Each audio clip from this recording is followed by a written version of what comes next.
Good morning, distinguished ladies and gentlemen,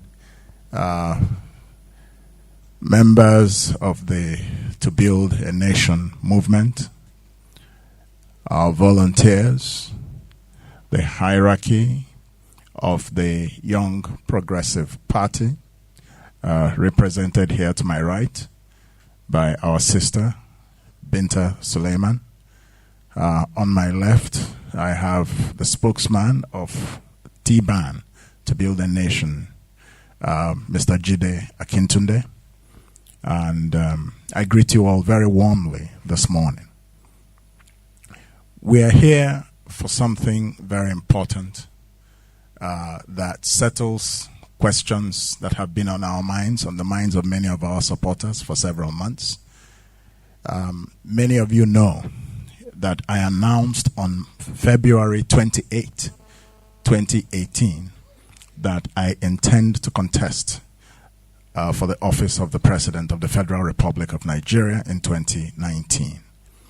Since then, I have, even before then, but particularly since then, I have received several invitations from various political parties in the country to join them with a view to becoming their flag bearer in the presidential elections. Many people have also been wondering which political party I will contest on. When I announced, I did not announce a political platform, and it was deliberate. It was part of our strategy for victory. You see, because strategy essentially is about differentiation.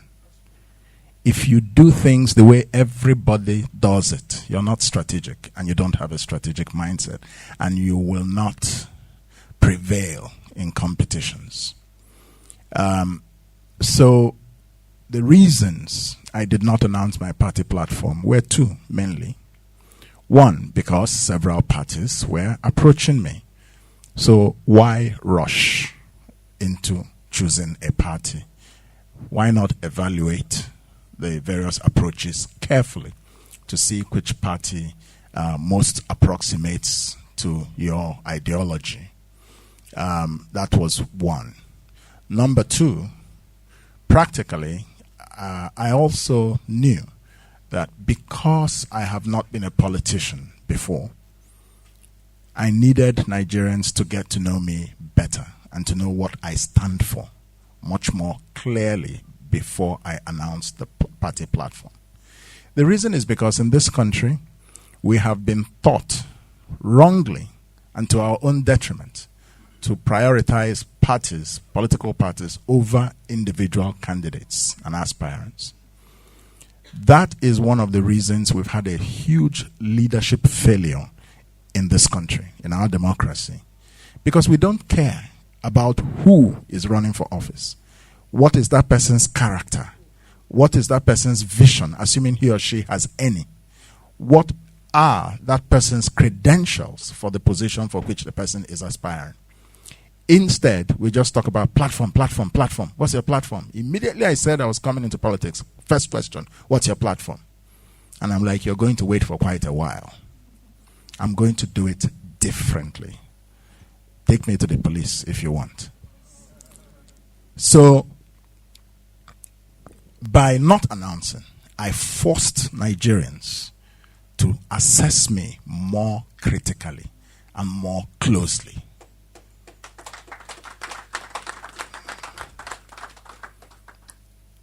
They looked more at my vision. If I had announced a party when I announced on February 28, the discussion would have shifted immediately to that platform, whether or not that platform is good or bad. And nobody will care what I feel I want to offer my country. So I'm just explaining the background to why things have been the way they are. But I felt after some thinking, after thinking very carefully, I thought about why I joined politics. I thought about the imperative of building a radically different type of political leadership in Nigeria. I thought about the need that we have to build a new and very different Nigeria. Absolutely critical. When I was coming into politics, it was always clear to me that I would come into politics from the outside. The question never arose as to whether I would join the APC or the PDP. It never arose in my mind. It wasn't even a question. Because I knew that what Nigeria needs is not represented in these platforms. These platforms are same old, same old.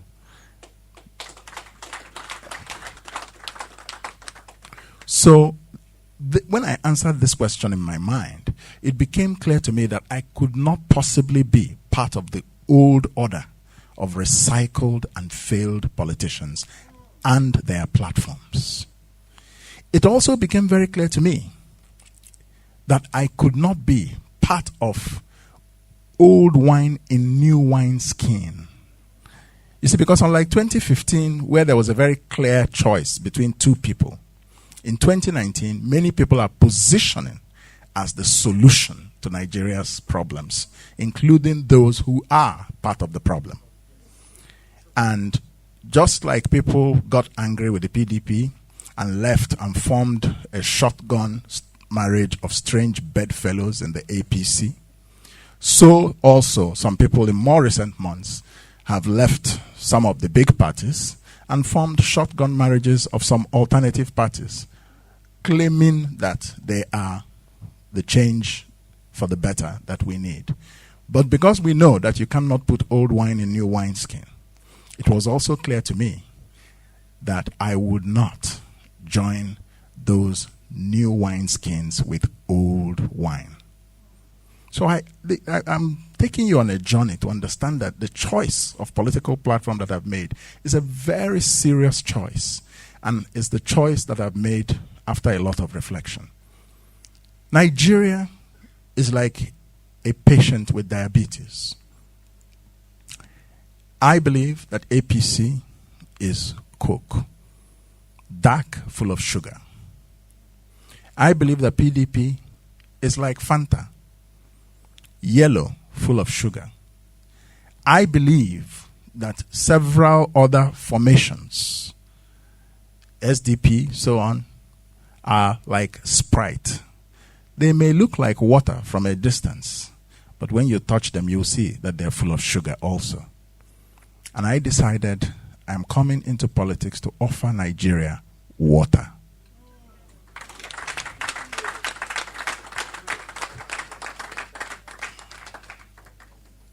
So I also considered what I am bringing to the country, or what I believe in my heart I would like to offer to my countrymen and women.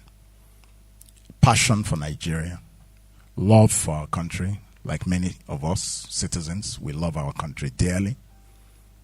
I considered my experience, 17 years in the United Nations, from entry level to the highest career rank, building and rebuilding and fixing broken nations and failed nations. Nations that are broken, were broken and failed just as Nigeria today is broken and failing. I considered that experience. I considered my experience as Deputy Governor of the Central Bank of Nigeria, a very high-level commanding position of leadership in economic management, in which, in the Central Bank, the part of the economy that the Central Bank was in charge of, under the overall leadership of the great, today, the present Emir of Kano, Sanusi Lamido Sanusi, we achieved a lot of success. We brought inflation down from double digits to single digits. We stabilized and saved Nigeria's banks from collapse. I was tasked specifically with that responsibility as Deputy Governor for Financial System Stability. We undertook payment system reforms. That's why you can charge your cards today, your POS, all those things. I was Deputy Governor of Operations when we put those reforms into the system. So I considered my experience as Professor of Practice in International Business and Public Policy at the prestigious Fletcher School of Law and Diplomacy at Tufts University in Massachusetts, one of the world's top 3 schools of international affairs where leaders of the world from various countries, including the United States, are trained. And I was the only black professor on the faculty.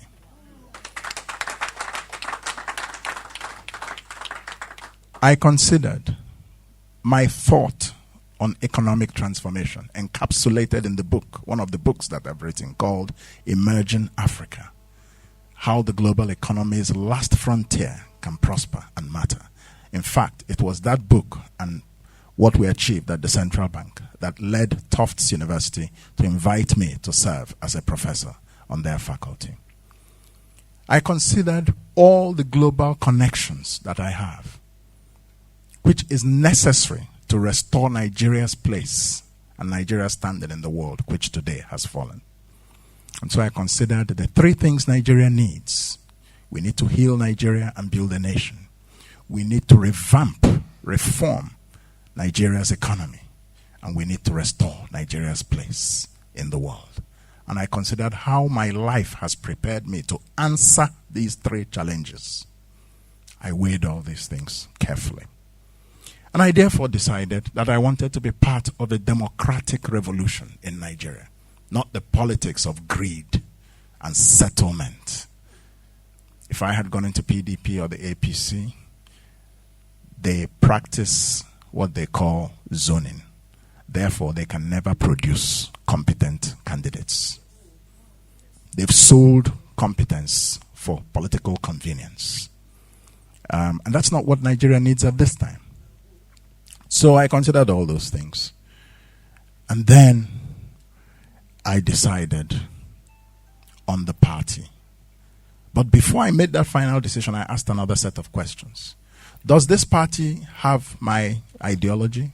Do they believe, as I believe, in service to the people as the main goal of leadership, the main function of leadership in the public sphere?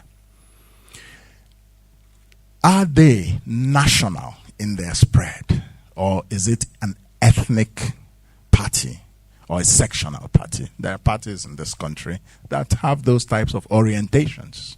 They are for us, quote unquote. Us may be the north, us may be the west, us may be the southeast, us may be the south, or whatever. Is it that type of party? If it is, I don't want to be in such a party. And I asked myself, from the standpoint of electoral strategy, does the party that I will join have the structure across the country that when we develop it as we go in towards the elections will become a veritable platform for us to win? Because let me assure you, brothers and sisters, we are in this to win.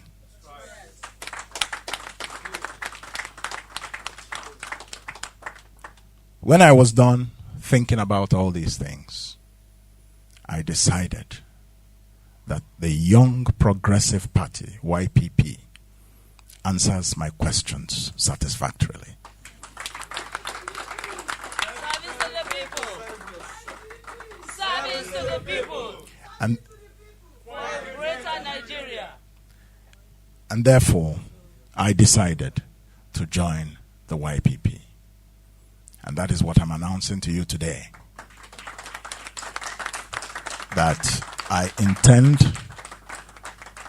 to seek nomination to contest the office of the president, as a formal candidate of the YPP, the Young Progressive Party. I weighed the case against joining the YPP. You don't think just in a straight line.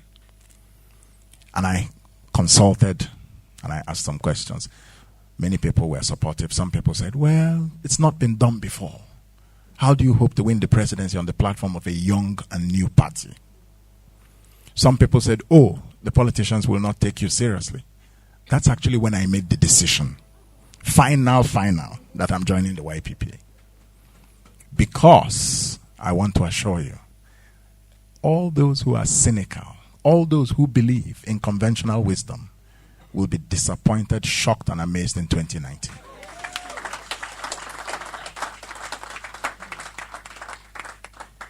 the cynics will find that they are on the wrong side of history. They will also find out that all great reformations, all transformations have always started from the outside.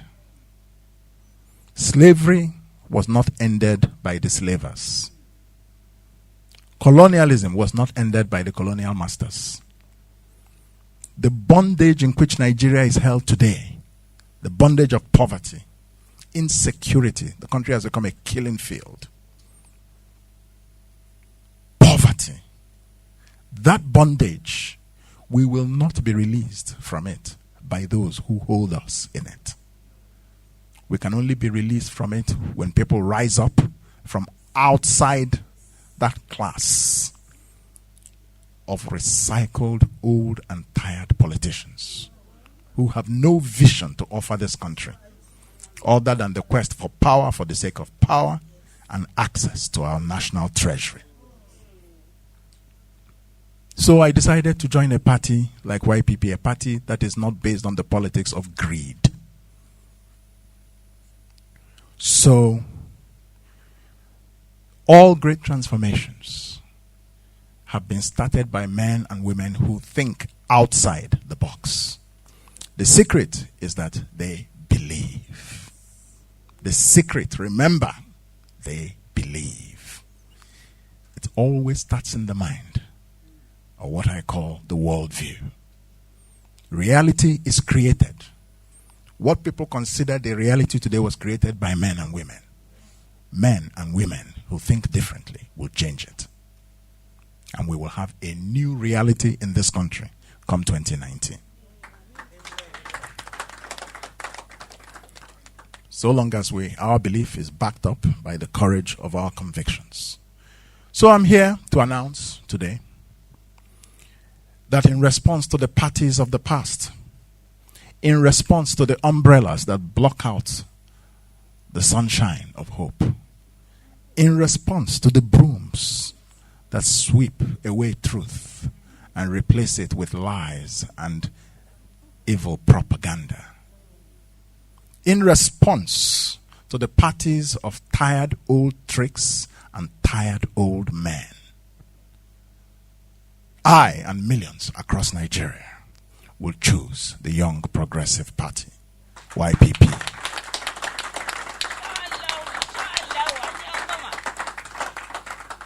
We will choose the party of today and tomorrow. We will build, and within a short while, the edifice will stand, and everyone will see it.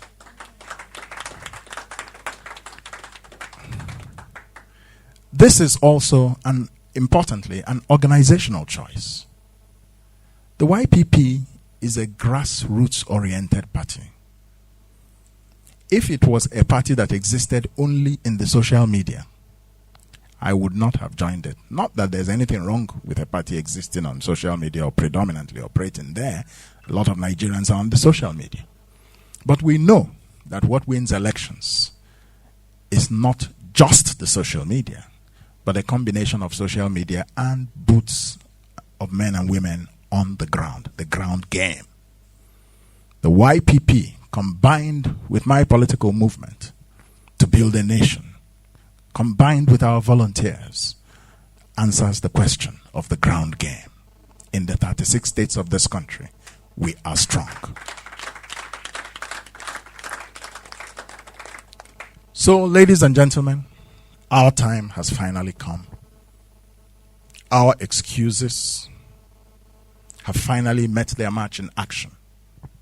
It is time to stop complaining about Nigeria from the comfort of your office canteen.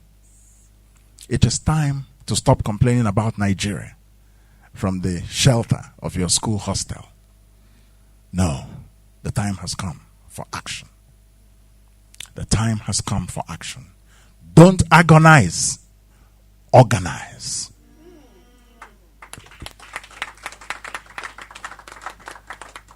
We are world changers.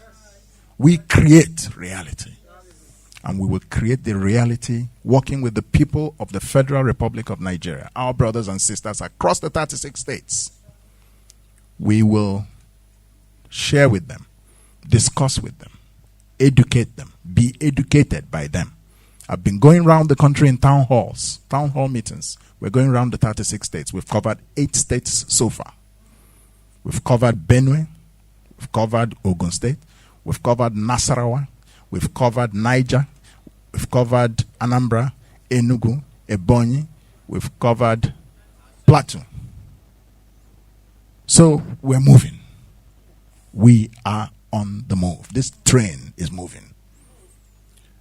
Now, I chose this party because I want to inspire Nigerians to look to the future. And in doing so, I am calling out today to millions of Nigerians who believe, as we do, that our youth and our children deserve a different future, to join the YPP. Go and pick up your membership card in your state, or you can join online. I'm inviting the millions of Nigerians who wish this country well to join us. I challenge them to join us in this enterprise, and let us together make history. In many parts of the world, we've seen it happen. People thought it couldn't be done. The world is changing.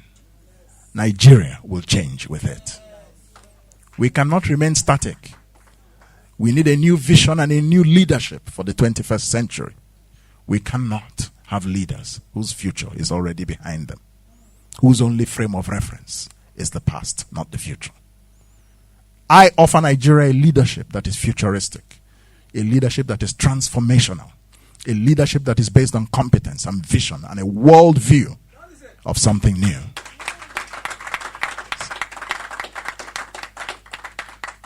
A world view of something new, something different, something bold. Believe that it is possible. It is. So, this is not about me alone. It's not even just about the YPP. This is about our country of 200 million, that by 2050 is projected will have 400 million people. Population is rising in this country rapidly. Poverty is also rising. We have become the poverty capital of the whole world, with the greatest numbers of people who are absolutely poor than any other country in the world, including India, which has a population 6 times our own.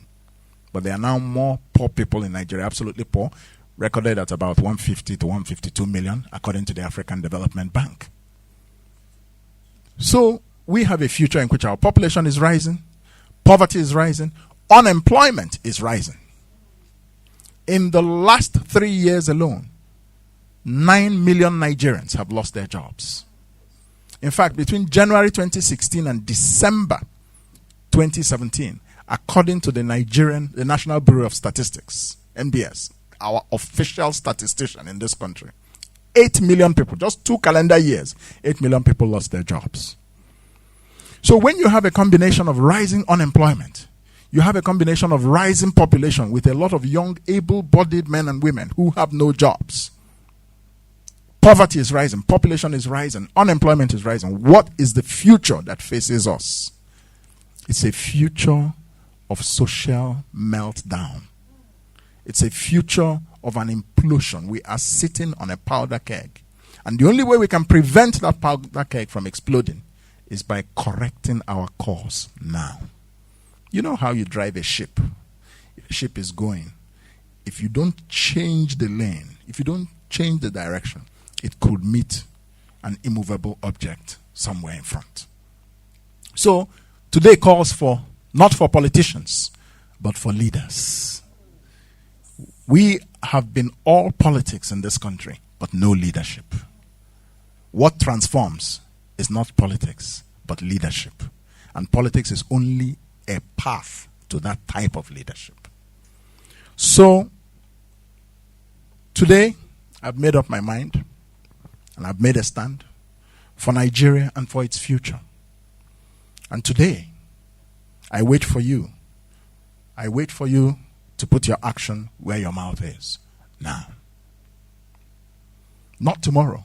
Not next time. Not later, fellow Nigerian. Now.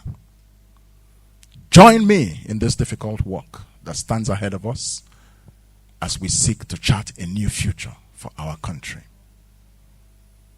Join me. It is possible. It's been done. We've seen it before. We saw it in Singapore. Lee Kuan Yew transformed a backwater nation that when Nigeria was Nigeria in the 1960s. How dare you compare Nigeria and Singapore? It was done in Malaysia, same thing. It was done in South Korea, same thing. It was done in Brazil. These are all countries that have had situations such as we have today, or we were better off than them at the time we became independent. But today, we lag far behind. Far behind. So, let us all put our hands together, ladies and gentlemen, and decide that together we will build a new, united, prosperous Nigeria that has taken its place or retaken its place under the sun. We are God's children too, and we deserve our place in the sun. We are not the children of lesser gods, and we will no longer, by the grace of God, when I become president of the Federal Republic of Nigeria in 2019, we will no longer worship the God of small things. We worship the gods of small things in this country today, and we have done so for far too long. The gods of tribalism, the gods of ethnic irredentism, the gods of religious chauvinism, the gods of the worship of the oil price. Every morning our politicians wake up looking at the price of oil. Meanwhile, the countries that are making money, thriving, with their citizens doing well, are the countries that don't have any natural resource under their soil. They don't have two heads. When I become president, this country will move away from reliance on oil. We will move to an innovation-based economy. We will move to an innovation-based economy. We will move to an economy in which finally our economy will be managed with a thorough understanding of the philosophy of capitalism. The reason we have not been able to make progress is that our economy is managed ad hoc. There is no economic philosophy that is guiding policy in this country. There is no vision. There is even no knowledge of what those requirements are. You see, my friends, capitalism is a philosophy. It can only work and produce the wealth of nations under three conditions. Number one, property rights. Number two, innovation. Number three, capital. You can't have capitalism without capital. You can't have successful capitalism without innovation. You can't have successful capitalism without full protection of your property rights. The Land Use Act is a major decapacitator of your property rights. It means that the fundamental factor of production of land is owned not by individuals but by the state. And you can only have a certificate of occupancy. That is a major ceiling on how much wealth a country can create. Because what you can use your land for in terms of credit and in terms of other things is limited. The bureaucracy alone that is involved in getting CFO, whether for you as an individual or for an investor that needs land, already kills man hours, man months, and man years of economic production. Property rights, innovation, capital. Innovation. All our young men and women who invent things, you will no longer just see them on the pages of newspapers and everybody will clap. We will turn them into mass-produced goods that you will see on the shelves in this country. And we will cleverly, smartly protect our infant industries from foreign imports so that those mass-produced goods of the talents of our young men and women will thrive and the industries will stand and grow. How will we do that? Because number 3, we will bring capital into our capitalism. Under my presidency, we will establish a massive venture capital fund of minimum capital 500 billion from the government, most likely another 500 billion from the private sector. Public-private partnership, 1 trillion. That venture capital fund will begin to invest in the mass production of these inventions. That venture capital fund will invest in new businesses for the millions of young men and women who have no jobs. The government doesn't create jobs. The government creates an environment in which the private sector creates jobs. These things will happen because I am prepared. These things will happen because I understand political economy. These things will happen because I have the intellectual power and understanding for how to create the wealth of nations. And I have the practical experience. When people tell you the man too blow grammar, know that that person is an enemy of progress. Know that that person is a stomach infrastructure person. But what actually develops countries is mental infrastructure, knowledge. Under my presidency, we will celebrate knowledge. And we will make knowledge the basis of our economy. Ladies and gentlemen, let's get to work. Thank you.